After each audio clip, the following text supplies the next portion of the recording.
Easter ആചാരങ്ങൾ. ലോകത്തിൻ്റെ വിവിധ ഭാഗങ്ങളിൽ വിവിധങ്ങളായ ധാരാളം ഈസ്റ്റർ ആചാരങ്ങൾ നിലനിൽക്കുന്നുണ്ട്. അവയിൽ ചിലവ നമുക്ക് നോക്കാം.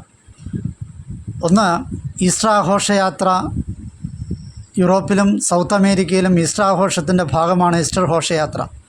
ട്രെയിനിൽ വിവിധ വേഷങ്ങൾ ധരിച്ച് പാട്ടും പാടി ഒരു സ്ഥലത്തു നിന്നും മറ്റൊരു സ്ഥലത്തേക്ക് പോവുകയും അവിടെ എത്തുമ്പോൾ മരത്തെയും മഞ്ഞു മനുഷ്യനെയും കത്തിക്കുകയും ചെയ്യുന്ന രീതി യൂറോപ്പിൽ പലയിടത്തുമുണ്ട്.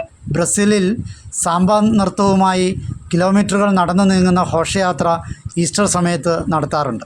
2, ഈസ്റ്റർ മരമെന്ന പേരിൽ ചായം തേച്ച മുട്ടത്തോടുകൾ കൊണ്ട് അലങ്കരിച്ച ഈസ്റ്റർ മരങ്ങൾ യൂറോപ്പിലും അമേരിക്കയിലും കാണാവുന്നതാണ്. ഇത് വീടുകളിൽ മാത്രമല്ല, ഗ്രാമങ്ങളിലും പട്ടണങ്ങളിലും വഴിയോരങ്ങളിലും ആളുകൾ കൂടുന്ന സ്ഥലങ്ങളിലുമെല്ലാം ഇങ്ങനെ മരങ്ങൾ ഈസ്റ്ററിന് അലങ്കരിച്ചു വയ്ക്കാറുണ്ട്.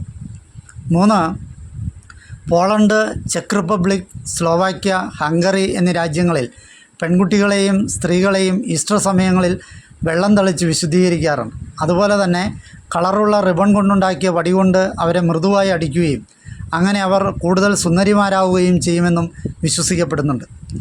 4, ഫ്രാൻസിൽ ദുഃഖവെള്ളിയാഴ്ച മുതൽ ഉയർപ്പ് വരെയുള്ള ദിവസങ്ങളിൽ പള്ളിമണികൾ മുഴങ്ങാറില്ല.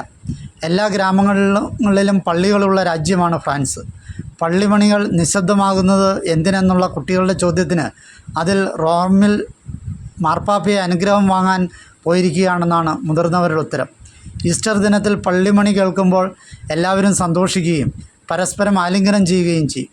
ഇങ്ങനെയുള്ള പാരമ്പര്യങ്ങളും ആചാരങ്ങളും അനുഷ്ഠാനങ്ങളും നമ്മുടെ തിരുനാളാഘോഷങ്ങളെ സജീവമാക്കി നിർത്തുന്നതിൽ വലിയ പങ്കുവഹിക്കുന്നു. ഈസ്റ്റർ ജീവൻ്റെ വിജയത്തിൻ്റെ ആഘോഷമാണ്. അതിൻ്റെ ആന്തരിക അർത്ഥം നഷ്ടപ്പെടുത്തുന്ന അർത്ഥശൂന്യങ്ങളായ ആഘോഷങ്ങളെ നാം പ്രോത്സാഹിപ്പിക്കരുത്. എന്നാൽ അർത്ഥപൂർണമായ ഈസ്റ്റർ ആഘോഷത്തിലൂടെ ഉദ്ധിതനായ യേശു ക്രിസ്തുവിൻ്റെ സജീവ സാന്നിധ്യത്തെ നമ്മുടെ ഇടയിൽ കൂടുതൽ അനുഭവവേദ്യമാക്കുന്നതിന് പരിശ്രമിക്കാം.